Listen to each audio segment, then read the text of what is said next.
Thank you for being here today. I'm Christy Lucas Zimmerman. I'm the Economic Development Director for Mason County.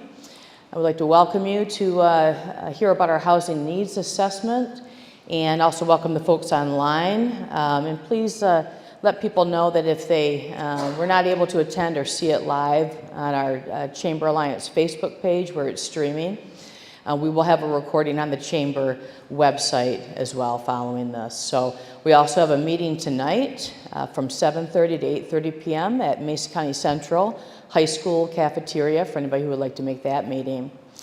But it's my pleasure to bring Patrick Bowen to us today. He is the lead researcher, and I'll introduce him in a minute to you.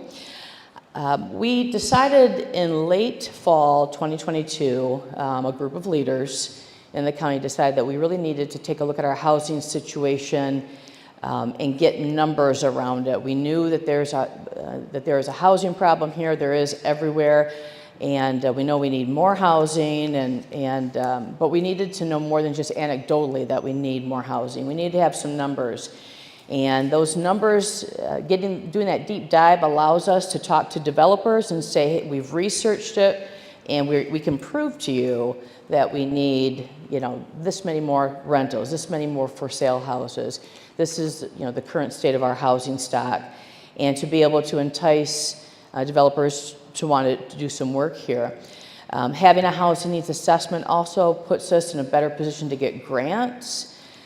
Because grantors like to see that you've done your due diligence, you've done your homework, and that the money that they give you will go toward the projects that you want to do. So having this needs assessment is the beginning, not the end. Now that we have the information, we will have, it's incumbent upon us to do things with it to make improvement in the area of housing. I'd like to thank several partners who helped to fund this study: Mason County, the City of Ludington, the City of Scottville, Habitat for Humanity of Mason County, and also a grant through the Community Foundation for Mason County. And without those 5 partners, we would not have been able to fund this study. I'd like to introduce Patrick Bowen. Patrick is the owner and the lead researcher for Bowen National Research in Ohio. He's done housing studies and work around housing for the last 3 decades. We were familiar with his work in other areas of Michigan. He's doing other studies right in West Michigan. And so we knew that he would be a good source for us, and he has been. He brought the report back. It's over 250 pages, and it's really chock full of information on what our current situation is and recommendations for us. And he's here today to give you some information on what he found when he took a look at Mason County. And this is for all of Mason County.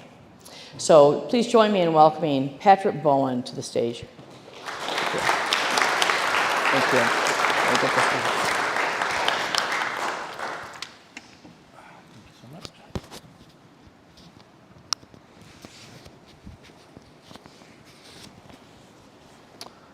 All right, well, good afternoon, and I appreciate everybody being here. That's a good sign that we have some level of interest, and as according to Christy, a broad spectrum of people here from different levels of government and other stakeholders of the community. So I've been at various public events where I've presented housing studies, and there might be 6 people in the audience.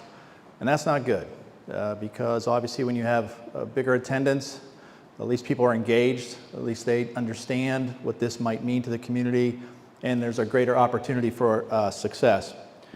So what I'll do here today is hit the highlights. As Christy said, the study itself is very large. We were asked to study a lot of different things.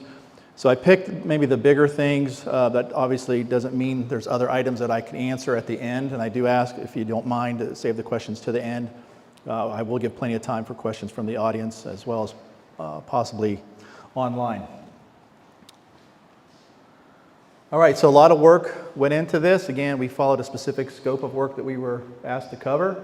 A lot of demographic, economic information. Obviously, it's a housing needs assessment, so we covered a lot of different housing alternatives that are offered in the market. We look at other things that we call other housing factors. So it's basically other things that affect housing decisions. Either it's by the residents themselves or people relocating to the area, or even developers, things that they will be considering. And so we included some of those other dynamics. We also have a regional competitive analysis. I think I might have a couple slides in that to cover, to show you kind of how you stack up with some of the communities in the area, or counties in the area.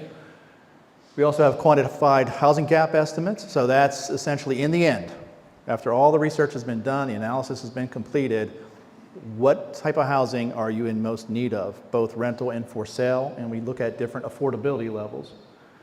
We got some community input from folks, stakeholders, and then we have recommendations. So I won't cover everything in this outline, but I will cover a lot of it. All right, so it's a county-wide housing needs assessment. I was asked to cut the county up into two submarkets, east versus west. I believe we use Stiles Road as the divider. You will see a little bit here today on the differences between the east and west, but the study itself obviously dives deeper into the two different areas of the county. So for the most part, I'll cover county level information. Well, the study is full of good demographic information, a lot of population information, but also then households. What I'm going to present here for the most part is going to be household information. So that's a family unit, living in a single household together. And because households drive housing needs. And so here's your household information. In the graph, it's probably the easiest place to digest 3 different points in time, 2010 to 2020, 2020 to 2022 in the middle, and then projections, 2022 to 2027 on the far right. The different colors, for those in the back that might not be able to read this, dark blue is the eastern part of the county, royal blue is west, the dark green is the county overall, and then as a base of comparison in the bright green, that is the state of Michigan. So you were growing, not as fast as the state overall, but you still had positive household growth in the decade from 2010 to 20. Everything slowed down in basically since COVID, right? And then it's projected to grow a little bit. Countywide, you're expected to add about 6% or 0.6% of growth for the area. So about almost 400 households countywide. So you have positive growth, not big. But here's one of the things that we wanted to focus in on, and there's a lot of different dynamics for the households that we covered. But I wanted to show you here, this is households by different age groups. 3 points in time, Mason County on the top, state of Michigan at the bottom. Different age groups, and you'll see I put in basically the reds and the greens, the change that's expected from 2022 to 2027. And so you're not any different than the state of Michigan, you're not any different than the nation, where you have kind of 2 waves that are going through the country. One wave is the older millennials, that 35 to 44 age group. So you have some growth there, almost a little over 8%. But look at all the growth projected of that 65 and older. So that's the baby boomers. We all know that's a big base of our nation, but that is a big group that is growing over time. Now again, not all those are people coming to this area. Those are people aging in place. So they're moving from the 55 to 64 age group and aging into the next age group, but nonetheless, that is a housing segment that's important. A lot of communities don't have that on their radar, and they do need to understand. We've got a large base of seniors, and it's growing. What will be the future for their housing needs? So that has to play in part of your discussion as you address housing. Renter household income. So again, just like the last one, Mason County on the top, state of Michigan on the bottom, 3 points in time. I marked in the red up in the top left of that graph, Mason County. A large share of your renter households make less than $40,000 a year. Where's all the growth expected? Well, anything over $30,000 or higher is expected to grow, shown in the green. But I marked in those last 3, anything over $50,000 in terms of household income. That is where the majority of your growth will be. So I try to caution folks when they see this and they see that we're expected to decline in a particular community among lower income renter households. That does not mean you do not need more affordable housing. I'll show you here in just a moment really the lack of housing, the large wait list waiting to get into affordable housing. So again, don't use that red as a guide to say we don't need more affordable housing. You do. But also then focus in on you've got a lot of growth among higher income renter households, and you're going to need to think about what kind of housing you will want to accommodate that growth. So this is the same thing, but we did it for owners. You can see very similar trends and characteristics. Most of your, or at least a notable share of your homeowners make less than $40,000 a year, about 1/3 of them. And then you've got a lot of growth projected among those that make $60,000 or more a year. So one thing to keep in mind that's not showing here, but would be in that last table, is you do have a lot of renters that at some point as their incomes grow, they will make that decision to want to be a homeowner. What you'll see later in this presentation is you don't have very much housing available for them to choose. So it's going to be a tough time for renters to convert into home ownership. It's going to be a tough time for seniors. I showed you the big base of seniors. If they wanted to downsize into something that was more like a maintenance-free living, where are they going to go? You don't have very much of it. So you got all these changes occurring in your area that's going to affect housing needs. And when you see what you have in terms of available housing, both available and affordable, you can see there's a disconnect. One of the things I wanted to show in here was migration patterns. This is population, so it's not households, this is population. A couple numbers up there to pay attention to. You have gross migration, meaning people moving in and out of a particular county. So, and again, this is comparing it to Mason County. So Oceana County is at the top. 432 gross migration, meaning you have 432 people on an average annual basis that are moving between the two counties. Okay, that's what that number is. So where are you getting most influenced by? Oceana County. But if you go to the far right, it's net migration. Where are we losing people to, and where are we gaining from? And I marked in red font, that's your adjacent counties. So anything in red is the 3 adjacent counties to you all. And you can see you're losing folks to Oceana, Kent, Manistee counties. You're gaining from Lake County. So obviously people are making different decisions for a variety of reasons, jobs, available housing, and then just community services, and it could be taxes, schools, all kind of things. But you can see the migration between you all and other counties in this region. All right, so who's moving here? This is, and focus on those two sets that I've outlined over in the red on the far right. So the first set is people that moved to the county here from another Michigan county, and then the last set on the far right is people that moved here but from outside of the state of Michigan. And you can see that most of the people that are moving here, at least the greatest share, are those that make less than $25,000 a year, meaning they're coming here and they're taking lower wage jobs. So that's the folks that are coming here, but you still have some higher wage paying. Again, these are all per person wages, not a household. But yet a lot of folks coming to take lower wage jobs. And that in itself affects housing demand. All right, so this is commuters. Okay, so first I covered people moving here, but how about the people that come here for work but don't stay? So in the map that you can see there, this is daily numbers actually, estimates. You have about 3,300 people coming into the county every day to work, but they leave after they're done working. You have 5,400 people in that circle there, 5,400 people in the county that work here and live here. And you've got about 5,500 people, almost 5,600, that actually go outside the county to work every day but return. The people that are coming in, I put at the bottom a commuter profile. Most of the folks that are coming in here for work are between ages of 30 and 54, and they make over $40,000 a year. So people that move here are predominantly lower wage paying people, taking lower wage jobs. But the people that are coming here to work but don't stay, they make over $40,000 a year. So you can see there's two different groups here. One's making a decision to move, the other is not.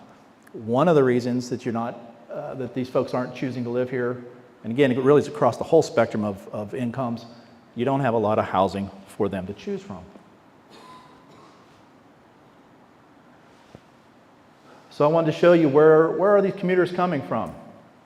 So I marked in, obviously Mason County's at the top because most of your workers that are here are from here, 5,400 of them, 62% of your workers.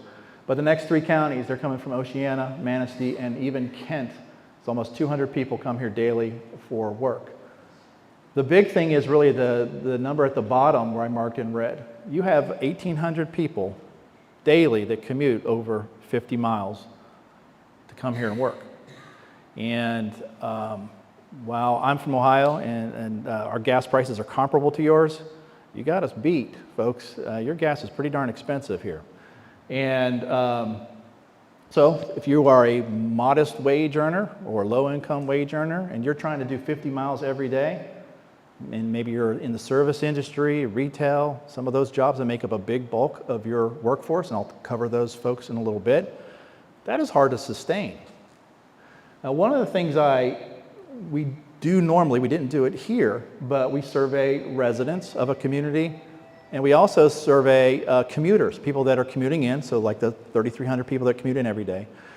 Again, didn't do it here, but I can tell you this, when we survey people that don't live in the community for which they work, and we ask them, are you interested in living in this community instead of making this commute? That number is about 40% nationally. I've never seen it go lower than 20. On average, around 40%. So there is a growing interest of people that commute into communities every day for work. They want to live there. But one of the problems, and you're not alone, Mason County is not alone. The nation's facing a serious housing crisis, so people can't move to the places closer to work. But that's a big challenge for your community, and it's obviously a great opportunity that you could grow more if you had more housing. All right, so this is the first of all the housing data that we collected. So my staff actually contacts multifamily apartment properties or leasing agents. And we ask them questions about the multifamily apartments. Generally, it's 10 or more units in most of these properties. 14 properties overall, over 1,000 units. I misspoke this morning, Chris, when I was doing your radio show. I said there were 13 vacant units. It was worse than that, it's 5. You have 5 vacant rental units among the multifamily apartments we surveyed. Now, we didn't survey them all. We got most of them. These are most of your properties, so this is reflective of the lack of rental housing. 99.5% overall occupancy. You want that to be like 94, 96%. You want vacancies. Property owners, this is great news. But for the citizens, for your employers, for economic opportunity, this is bad news. You want vacancies, one, to attract people that are coming here to work, commuters, or somebody that's going to take a job here. They got offered a job, and they might want to come here. Well, where are they going to rent? But even with your citizens themselves, right? People get married, have kids, have life changes, lose a job, get raises, all kind of things that happen that affect you might want to make another housing decision. For your renters that are here, where if they want to make a change, they don't have much to choose from. We have it broken out market rate, which is basically unrestricted. The company that owns the property can charge whatever they want. In the middle there is tax credit housing. So those are households that make up 80% of area median income. Not sure what that equates to here, probably close to $50-something thousand for a family of 4. Then at the bottom is government subsidized housing. That serves households that make up to 50% of area median, so the lowest of income. So basically affordability gets more affordable as you go down that table. But if you take out the market rate, all the affordable options, tax credit and government subsidized, they're full. So these are the properties that we surveyed. We broke it out by east and west submarket. Little details here. We have a ton of details in the study. But the thing I marked here was the wait list. Check that out. Virtually every property, 12 out of 14 had a wait list. Some of those wait lists are quite large, over 100 households. It doesn't matter, you see on the far right side of that table, there's different types of housing, family housing, senior housing, government subsidized. It doesn't matter what it is. There is pent-up demand for all housing, but particularly for the more affordable alternatives. So again, like I said in the beginning when I was showing you that renter household table and that there's projected decline among lower income households, well, they're in there. They're in those wait lists. So there's a lot of people that are probably doubling up, living with family and friends because they cannot find or cannot afford housing. Or you got people that are living in housing they probably shouldn't be living in, substandard housing. Whatever their circumstances is, you got a lot of folks waiting for housing. Bad news for the community, but the silver lining is that the development community will see this and go, okay, there's opportunities here. There's pent-up demand for all kind of housing. I want to look at Mason County as an opportunity to develop my property. This is the rental rates.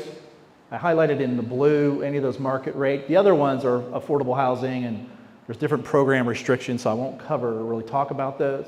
But I wanted to highlight those market rate rentals and what the rents they're getting for some as high as $1,200 for a one bedroom, $1,350 for a two bedroom. So you can see there's some properties getting higher rents. Why do I have this in here? One, just to show you what people have to pay. So if you're a low or moderate income household and you saw there was nothing available among that tax credit or government subsidized housing, which is up here, well, then maybe I'm lucky enough to get a market rate rental. Well, look at how high some of those rents are. A lot of those are well over $900, over $1,000. There's a lot of people in this community that can't afford those rents. The other reason this is in here is for the development community. Again, I'm trying to think of all the ways that this study can have some impact on this community.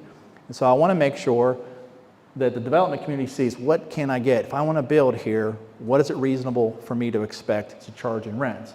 So at least it gives them some kind of spectrum. We have a ton of other information that would help developers make some informed decisions. So virtually everybody in this audience will care less about this particular data, but again, I'm writing this for other users. So this study is so armed with information on the rental housing stock and others, but look at all the information we collect. We photograph these properties, we rate these properties, we map them. So again, for the development community, they've got a lot of great information that you have provided them. Because when they go into a market, we do over 500 site-specific studies for individual developers all around the country every year. And I know what they're looking for, and they're looking for this stuff. And you have given them at least a running start. You are ahead of a lot of places that don't have any kind of research, any kind of report done. And if I'm a developer and I'm coming into those communities, I'm starting from scratch. They come to Mason County, they've got a running start. They have some information that's helpful to them.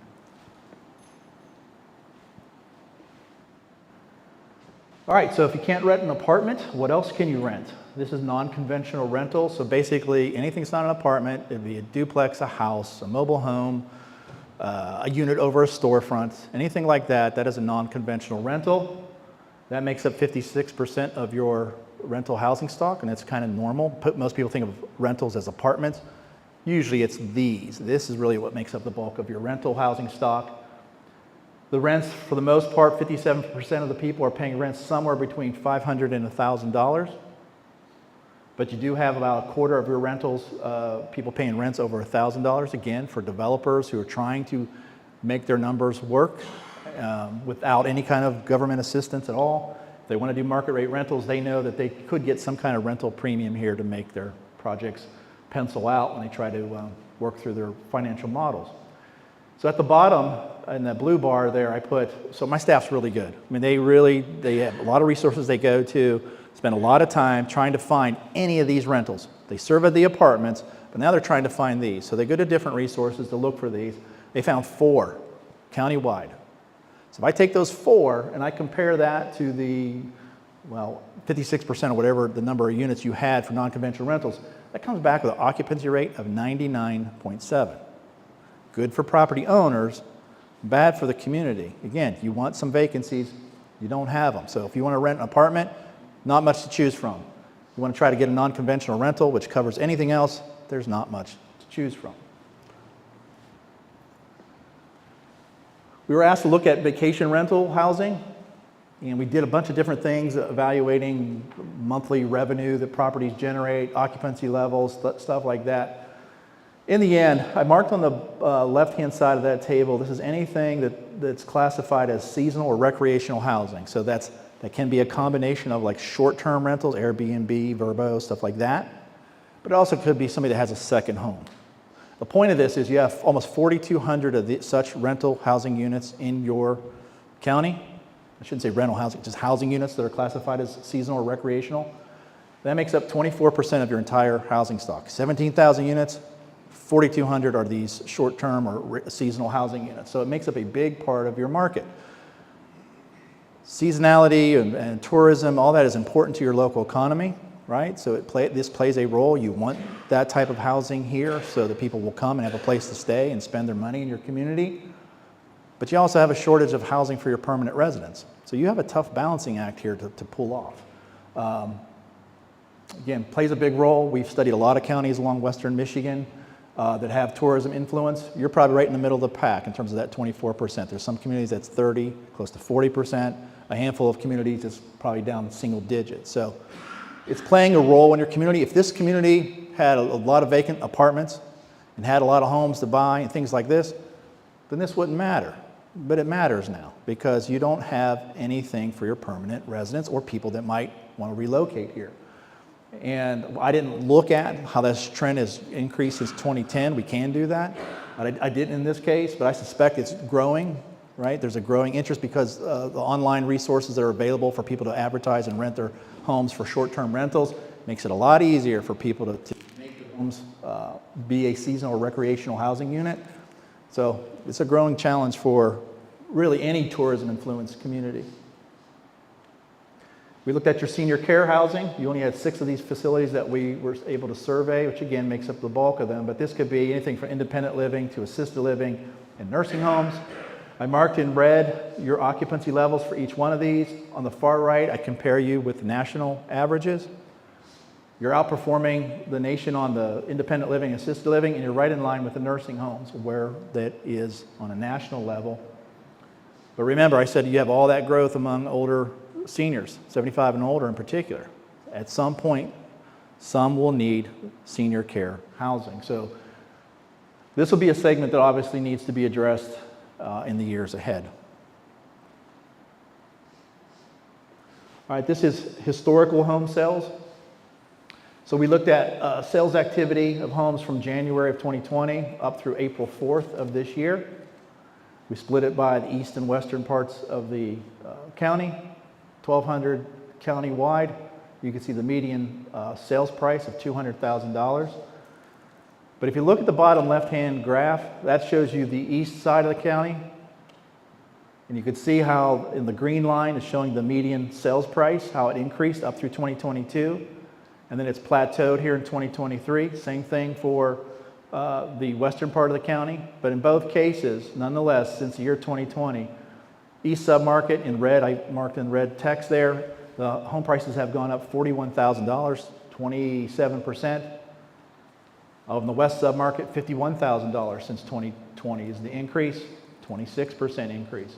So again, they plateaued off in 2023. We're seeing that all over the country, in most markets around the country. It's finally starting to taper off. The blue bars, by the way, in that graph is the number of homes that were sold each year. Even that has tapered off. And that started in 2022 because of interest rates in part and other factors, but the sales prices finally started to plateau in terms of what was sold over the past year. All right, so that's what's sold, but now we'll look here in a second what's available. And here's what's available. So the table first, you have 43 homes countywide that we found in April of this year. I'm sorry, that was November. That was November when we pulled that stuff. 43 homes. You can see where they are by different price points. And you're kind of a little bit all over the board. I will say this, one of the things that's different here than just about any market that I've seen, anything priced under $200,000 in most markets, whether I'm here in Michigan, Pennsylvania, Ohio, Virginia, the Carolinas, Georgia, where I'm at, anything under $200,000 is gone. They don't have it anymore. That has almost evaporated around the nation in terms of what's available to purchase because home prices have escalated so much. And there's such a demand for that product that it goes away quickly. So in your market, you've got 19 of those, 45% of your homes that are available for sale, priced under $200,000. Now, with that said, is that affordable to the working class, to some of the seniors on fixed income who maybe wants to become a home buyer now? That's not a lot of housing, but two, that's old product. Most of that stuff was 50, 60, 70 years old. So if you are a home buyer that is on a modest income and it's like I'm a renter, I want to become a homeowner, I can afford a home at $180,000. I have some choices, but there's a good chance that that home is so old and has housing quality issues that's going to require that homeowner to put more money into that home.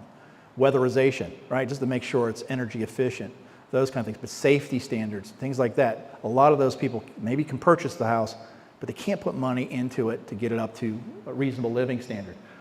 If I take those 43 homes and I compare that to all owner-occupied housing, it's the blue box on the left, we come back with what we call an availability rate. What is available? It's 0.4%. What do you want that to be? You want that to be 2 or 3. Again, you want some vacancies for people to move around so that they make life changes or people to come to this area. You are so far below where you need to be for a healthy market. Another metric in the bottom part of that blue table is what realtors usually use. And so if you take those 43 homes that are available right now and you don't add a single unit, nobody builds anything, and no homeowner puts another house on the market right now, it just stops, those 43 homes will be gone in 5 weeks. So 1.3 months. In the normal world, a healthy market, you want 4 to 6 months of inventory. Again, you can see whatever metric I use, it's coming back with the same conclusion. You don't have very much inventory available to you.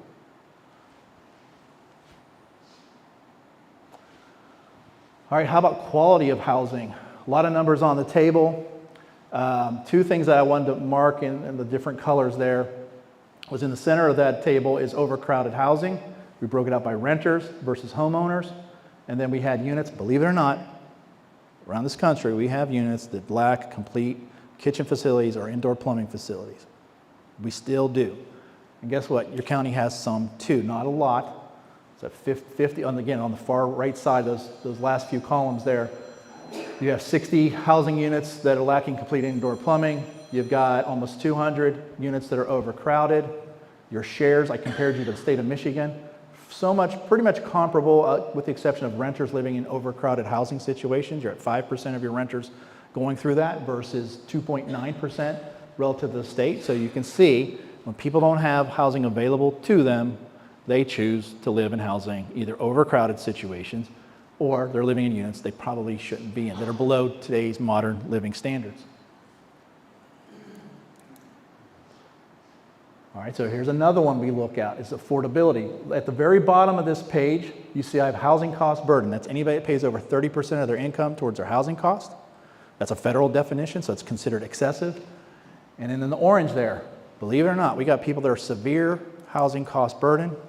They pay over 50% of their income towards their housing. So what do those people have left to pay for health care, good food, other clothing, other essentials? They don't have much, and you've got a lot of people that are housing cost burden. I marked in the red on the table, 45% of your renters are housing cost burden, 18% of your homeowners, almost identical to what the state shows. Even then, the severe cost burden over in that yellow orangish color, 15% of your renters are severe cost burden, 6% of your homeowners, somewhat similar to state numbers. In the end, you have 3,000 households that are housing cost burden. So you got a lot of folks that are struggling financially to pay for their housing costs, whether they're renters or they're homeowners. So housing affordability is a problem. Last slide, housing quality is a problem or a challenge. And it's affecting, obviously, where people are going to continue to, if they're going to stay here, who's going to move here, those kind of things. All right, so this is, for the folks in the back, probably can't see this, and that's okay. You see red, and that's what I want you to see. All right, so this is your 35 most common occupations you have in this area. So they're not in order, but you have, the cashiers, retail workers, cooks, maintenance workers, janitors. I think we even had registered nurses, nursing assistants, tons of jobs. These are your most common jobs here. What we did was then after the name of the jobs, we put annual wages, whether it's lower quartile, meaning the bottom 25% of wages. Those would be like entry level people that took any of these jobs. Or I have median up there, the midpoint. All right, so the middle or the lower fourth. Next, and that's when you start to see the red, we have rents. What can they afford? Whether it's a lower quartile person or again, median, what can they afford in rent?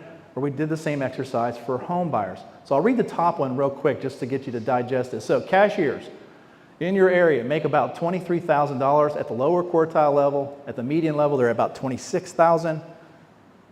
The lower quartile people can afford a rent of about $583. Median people can afford $669 in a rent. How about if they want to be home buyers? $77,000 at the lower quartile, or at the median, they can afford a home at $89,000. Anything in red is essentially a rent or a home price that is below what is normal for this market. So you can see all the red on there, particularly for the home buyers, right? If you work any of these jobs, there's almost no chance you can buy. There's a somewhat promising opportunity for you to rent, but not for those really that make in that lower quartile, again, those more entry-level people. Now, I will say this is one worker's wage. This is not a two-wage family or two-wage earners in a household. But what this is telling you is if you did double up some of this, they're still not going to be able to afford. And what it is saying to you, if you want to rent here, you want to live here, you better have another job, or you better have somebody else helping you pay for that rent or pay to buy that house. So affordable issues that apply back to your workers, your most common workers. And one of the things, I think it's a fair concern for communities to have at some point. Remember I showed you, you have all these people commuting over 50 miles to get, many that are commuting over 50 miles to get here. It's a lot of these people right here. And at some point they won't be able to sustain this. They won't be able to pay the rents or buy a house here. All right, so one of the things we put in the study, well, again, there was a lot of stuff we had in the study that I don't present here today, but I think this was a relevant one here, and this is where we identified about 30 potential sites for residential development. This is whether it's vacant parcels of land, or this is actually existing buildings. So we had 15 of each, so we had found 15 buildings, the biggest being about 30,000 square feet, but also 171 acres of land on 15 sites. Some of those sites at the very bottom bullet point, 6 of them are over 10 acres of land, so you have some bigger parcels. Now, we did not look at things like access to infrastructure. We did not look at if it's in a floodplain, all the things a developer would look at. But the point is, we want to at least show the development community there are sites, there's potential here in this county. Come to Mason County, they have a need, it's been documented. Here's the demographic growth trends, here's how things are going to change. But we have sites as well. We want them to come and explore opportunities in your county. This is, let me make sure I got another one here too. Yep, okay. So we did a regional competitiveness analysis where we took you all and compared you to Manistee, Mecosta, Oceana, and Wexford counties, looked at all kind of attributes. I marked in the blues some of the things where you're either the highest or lowest, or depending on what I'm looking at. And so these are some of the key demographic trends. No surprise, you have a large base of seniors. That's the big takeaway for me. That base is going to continue to grow. And so that'll obviously affect the housing needs as you move forward. Economic. Some good news in here. Again, comparing you to other counties. Blue is where you're different, high, low, or something like that. And so your unemployment rate was the second lowest. Your, I have on there, it's on to third blue number down, 99%. That's how much you've recovered since COVID. You've recovered about 99%, or you're at 99% of your employment base of where you were when COVID, or right before COVID hit. So you've almost fully recovered. Some of your nearby counties have not. So you've recovered quicker, you have a lower unemployment rate, so you have a lot of positive economic indicators. We even put some of the wages for your area compared to others in the region. So a lot of positive economic things that should be promoted from this study. All right, this is the housing, some of the key housing things. Again, a lot of metrics we had here. The two big ones that I wanted to point out, in fact, I put them in bold print on this one, is you're getting the highest gross rents compared to everybody else, $871 versus all those other communities.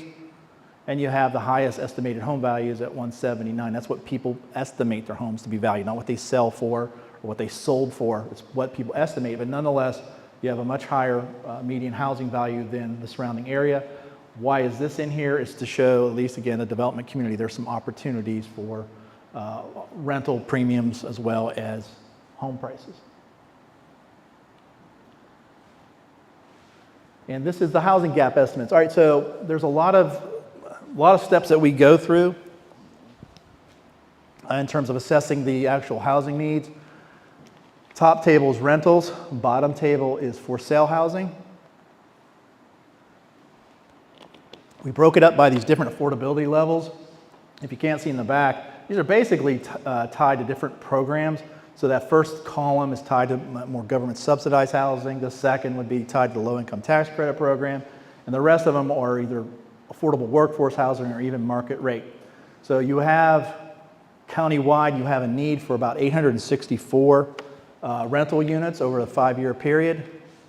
Most of that need is for the more affordable rental alternatives. And at the bottom, you have over 1,500 for sale housing units needed over the 5-year period.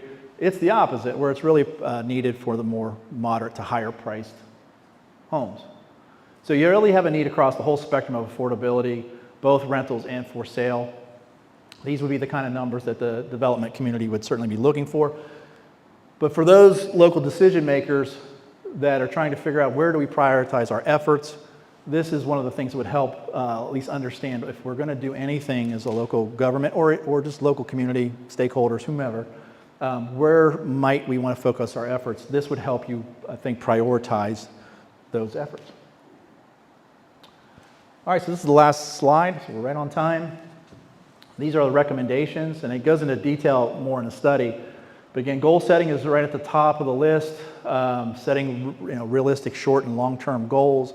You saw those housing gap estimates that can be used to help set some of those goals. And I even concluded on that first bullet point, also monitor progress.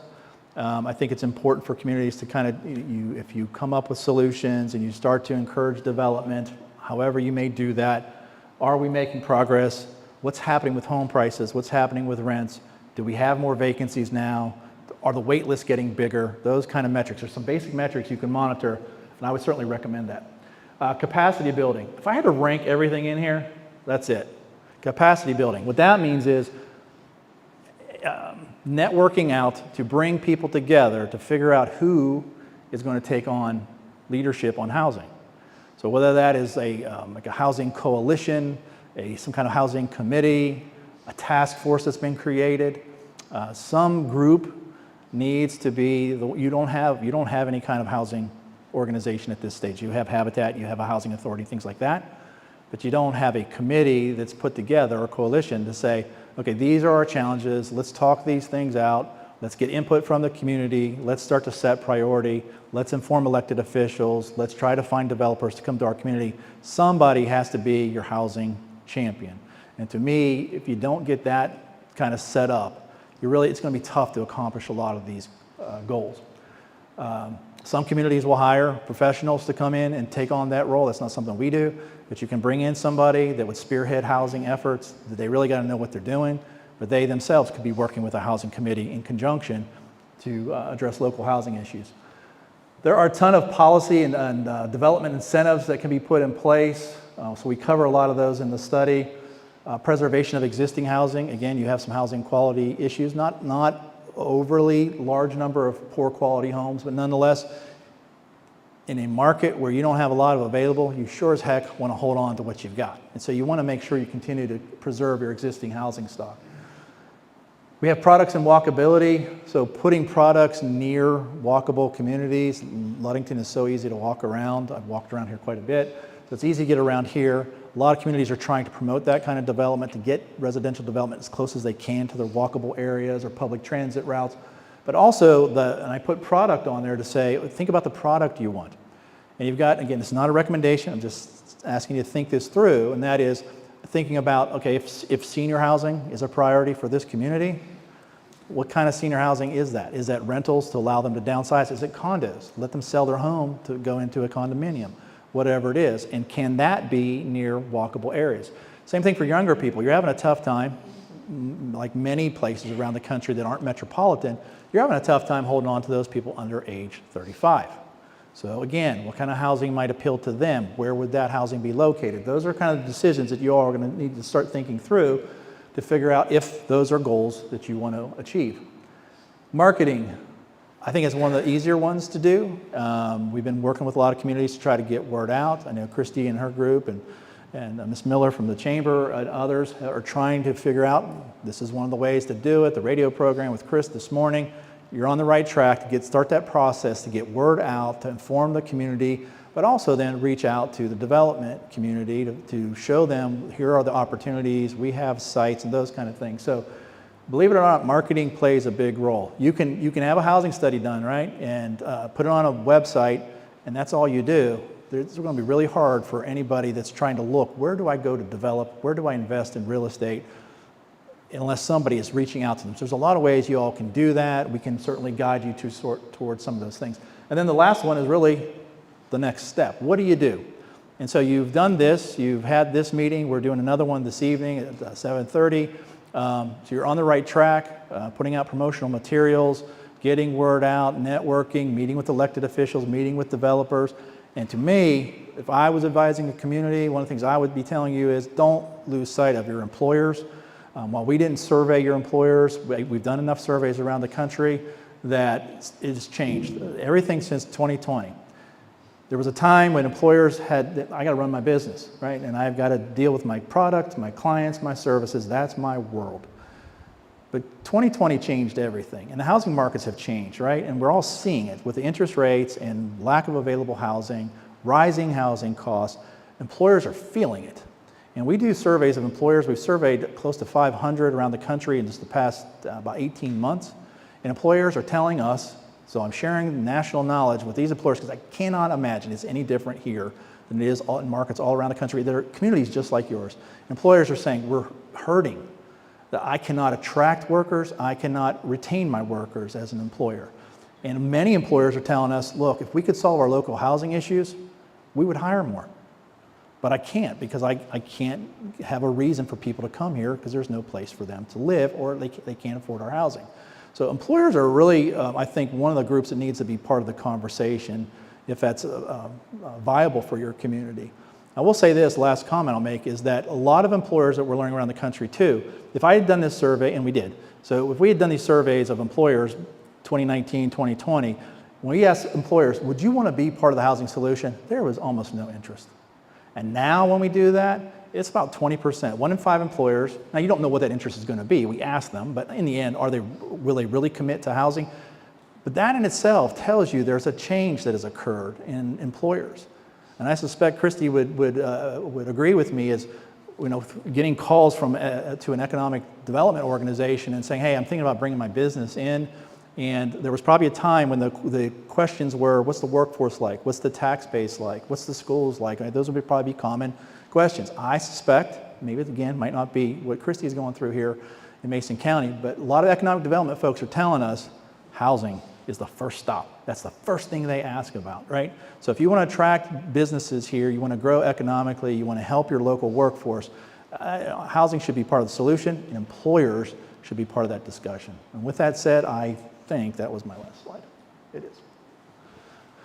So whether it's online questions or folks want to come up to the microphone to make and it doesn't have to be a question either. Some folks have great insight and just share something they've gone through. But anything that you want to ask me that I didn't cover or I had in there? Yes, sir. If you'll allow me to put you on the spot, and you may have spoke to it earlier in your presentation, but I'm wondering about transportation.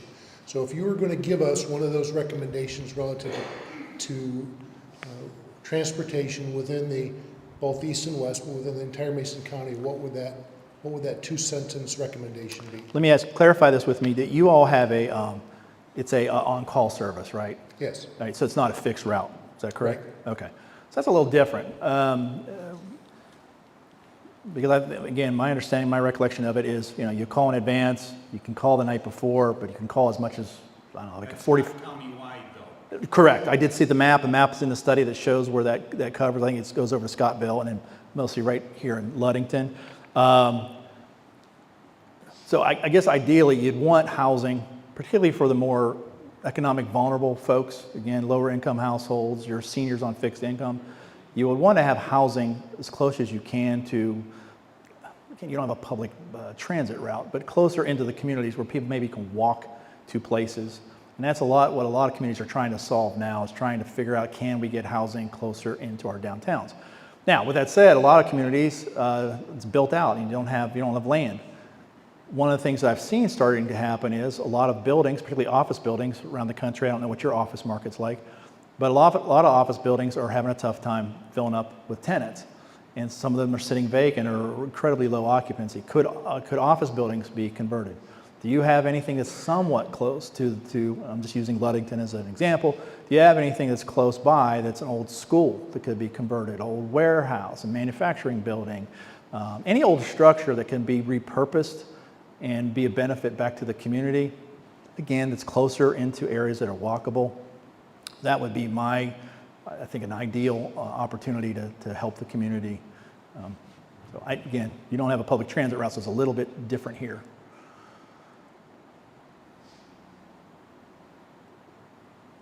Anybody else? Chris, anything online? Anybody have anything online? I don't know. No.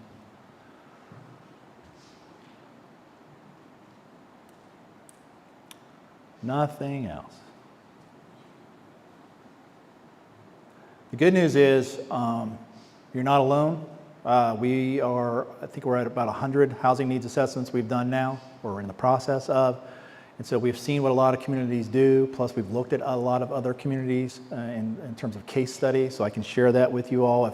If at some point you're going down the road of we want to enact this, we're thinking about establishing this, let me know and I'll point you into that direction of whether it's just heading into some website, or because we worked with close to 100 communities now, we worked with a lot of folks that have gone through and done some pretty innovative and creative things to try to help solve their local housing issues. So we're there as a resource in the months and years ahead. Yes, sir. Yep. I guess mine is probably more of a comment, observation. Last fall, there was the talent, available workforce and all that by, the demographics and whatnot. Okay. Last fall, there was the study that was presented regarding the workforce, Yep. the aging workforce and all that sort of thing. Going back to your capacity building about the housing community, I think almost that really is the first start. To go and do an assessment, one, there's employer needs, Yeah. is the infrastructure here, is available housing, all of those things need to converge Yeah. in this conversation. I don't think you can look at it like block by block, you got to pull those all together. I agree. In order to get that conversation and then really put your efforts in the right Yep. direction, okay? And that's where the investments really need to be made. Yes. From a broader perspective, focused in housing, yep, obviously a big driver, Yep. but so are the other things as well. I agree. Yeah, that's why I stress that piece of having some kind of organizational commitment from the community. I've seen communities do that, organize, but I also have seen either in tandem or just totally separate, where they'll start the process of, okay, we've had a housing needs done, this has been presented in multiple venues. Okay, those that are interested, let's gather. Again, not a formal committee, it's just a public meeting. They have like a housing forum. And in city of Boone, North Carolina, there's 4 counties that we studied there. What they did, I didn't attend those meetings, but what I learned was every 2 weeks, right after our study was done, every 2 weeks for about 2 months, they had a housing forum. And they had 70, 80 people show up, was what they told me. And they would have a conversation on first meeting, let's talk about the local government's role. Right. Or how do we promote and market our community for opportunities, or what groups in our community are most in need of housing and how do we focus on their efforts. So they had a community effort to throw out ideas, and then from that, they had a housing committee, and then they started to form priorities, and they're enacting different things, or at least acting upon different things. So there's many ways that you can go about organizing, but yeah, it starts with let's get people together and start to talk about these issues. That's right. Yeah. Thanks. Thank you for that comment. I'm going to ask you to look into your crystal ball. 2027 is only 3 years away, a little over. Yep. Climate change is becoming a very big thing worldwide. What's going to happen to Western Michigan in 2030, 2040, and 2050 that we need to plan for? I won't be around, but there will be some people here, I hope. Sure. Yeah, I can't answer that because obviously I don't know the speed at which things are going to change and what they're going to do. I will say this, that again, I'll be real careful here. Due to natural disasters being more frequent in our nation, right? Hurricanes, wildfires, things like that, that affects housing in the sense of many ways, but it's driving up cost, right? It's taking away from labor. It's taking away from materials. It's adding to the cost of those things. Insurance premiums, I mean, all these things. And one of the things that we ask in communities, developers and others, is what is the number one barrier to you as a developer preventing you from maybe doing housing? and it's always tied to costs.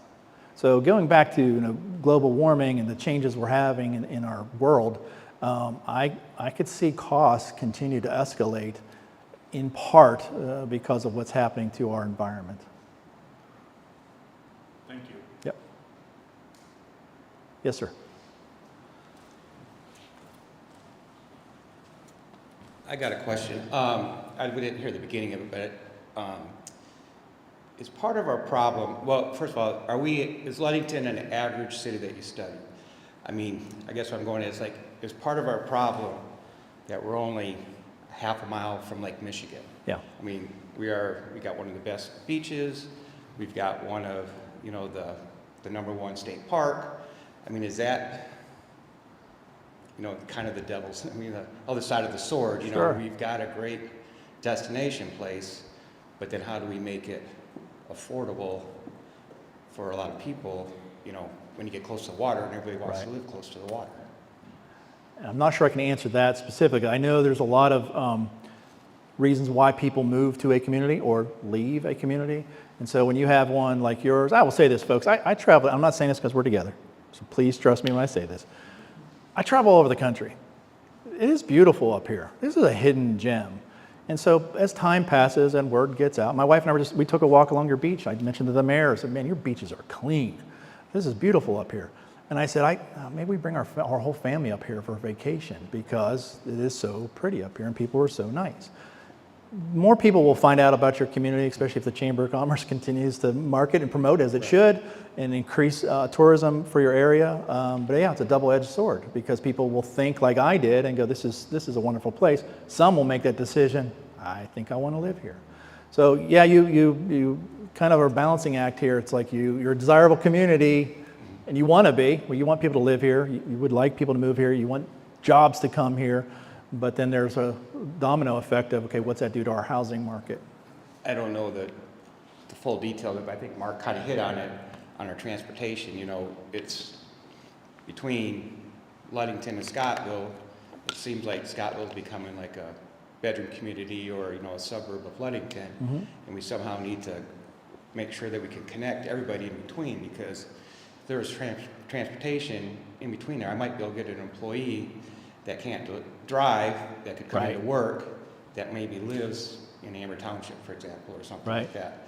And they can't get that transportation. And we can't really, you say how nice is it to walk around? Well, it is if you want to go to a restaurant or a boutique or something like that, but you can't walk to Walmart or Meijer or, to the gas station if you have to, you wouldn't have to go to gas if you had to walk. But what I'm saying is, it's like, yes, we can walk around, but not to the things you need on a daily basis, the doctor's office or the hospital. So I think transportation is a big thing. I agree. And like I showed in the earlier slide, one of the earlier ones about the folks that are coming here and taking jobs, they're taking a lot of those lower wage paying jobs, many of them under $25,000. Good luck making a car payment, a housing payment, whatever that might be, insurance, all those things that are tied to cost of living. So you can see where those folks are struggling. Sir, were you going to ask me a question?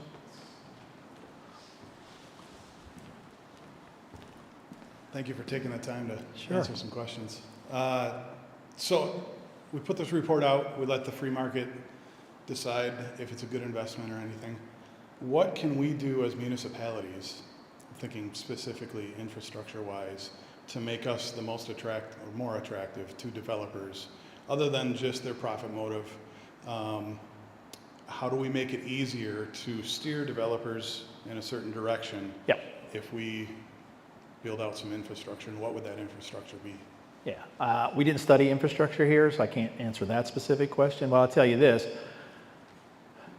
So again, development costs of all kinds, land, utilities, infrastructure, the construction costs, everything that goes into building, keep climbing. And so it's making it hard for developers to make it work, particularly for developers that are trying to do affordable housing. When I say affordable, and at least what I'm referring to at this moment, is like tax credit housing, which is not government subsidized, but those properties are limited in the rent that they can charge. They can only charge so much. Now, in a market rate project, if your costs go up, construction costs go up, well, then I can raise my rent within certain reason and I'll make up the difference. And or same thing for home prices. I want to build houses. Well, I got to pay for infrastructure and these other costs. The land was more expensive than I thought. I'll raise the prices. Somebody's going to buy these homes. Somebody's going to rent these apartments. Affordable housing, again, tax credit housing specifically, is capped in terms of how much rent they can charge. So costs keep going up. There's nothing they can do. There's where the role of government can play in trying to assist, whether it's helping extend infrastructure out to a site, whether it is reducing governmental fees, tap fees, and other things like that. You can toy with or explore density. I mean, there's a lot of tools available to try to help offset costs. It's just my opinion. I'm not saying to do this, but I would tie those incentives, things that you can do, to the housing that's otherwise not going to get built. And it's going to be that affordable housing, whether it's for the workforce or whether it's for your seniors, so they have an affordable housing alternative available to them.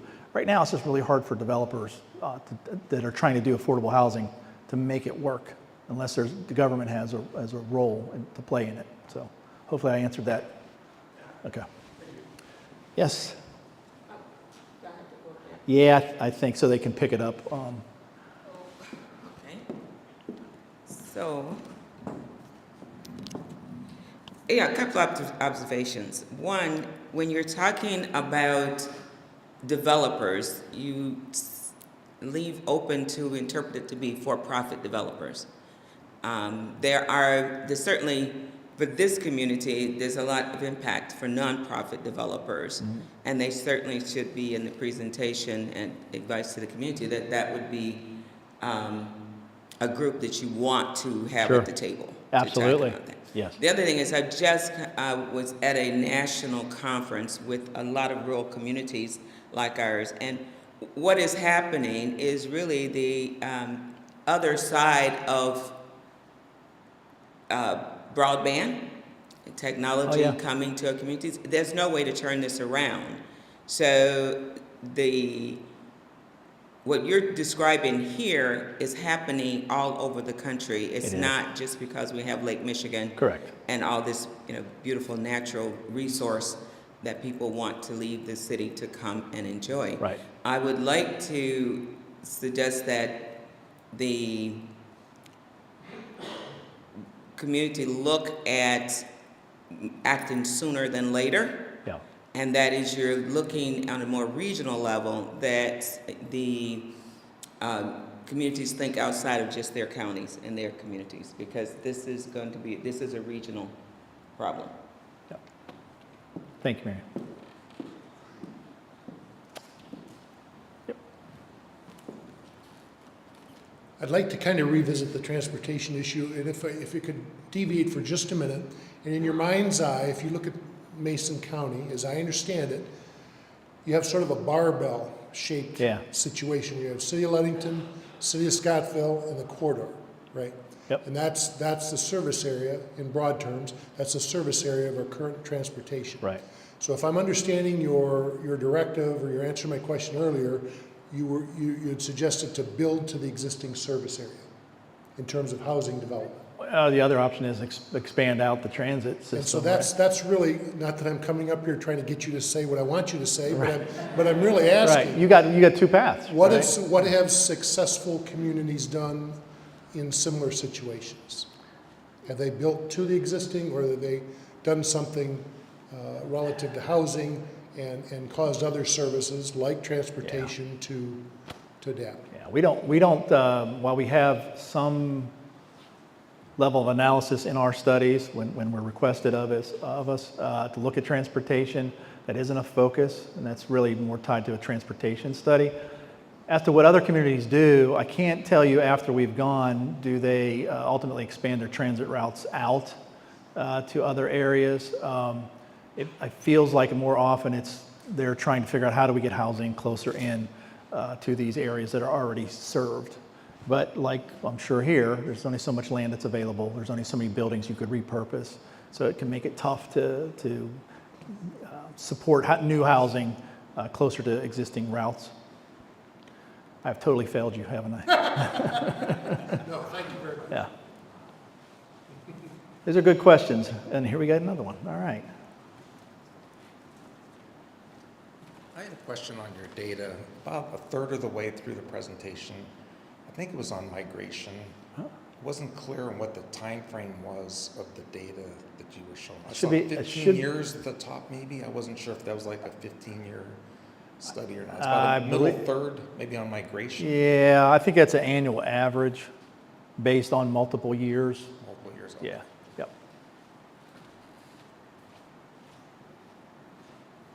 All right, I think we hit our mark at 2:30, so we're past that a little bit. Well, thank you all for letting me come here and speak to you all. Christy, you want to come up with some last-minute closing comments, or give this back to you? Nice job. Thank you, sir.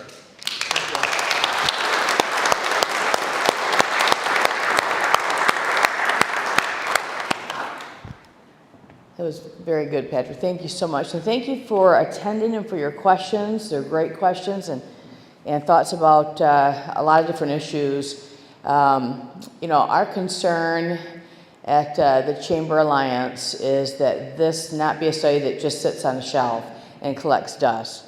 And so to that end, we are looking at hiring a consultant with some grant money we recently secured to help us look at just those kinds of issues that were asked about at infrastructure, at zoning, at the kind of housing that people want to see in their communities and where sites would be, and to prioritize a list of sites for us in terms of their readiness. As I'm learning as I get into this role of economic development, with housing there are so many things that have to go right for a housing project to happen. And that's even without the high costs of building and the high interest rates and things like that. There are things communities can do, and that's why we want a professional to come in here and work with us and help us figure out exactly what you talk about. What's everybody's role in this? What's the role of economic development? What's the role of municipalities? What's the role of business? And, all sorts of other groups as well. So I just want you to know that we are determined to not let this just be, okay, we learned this. Now it's incumbent upon us to do something. So, and in terms of a regional approach, Oceana just finished up their study. Lake County is looking at their study to begin.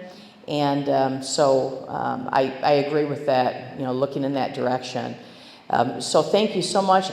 We'll hang out here if anybody has questions. And happy to answer those today or in the coming days. So again, thank you very much, everyone, for coming. Oh, yeah. Are the slides available? Well, we'll have slides available and the report itself on the Chamber website. So you can access it in this presentation again also. Okay, thanks.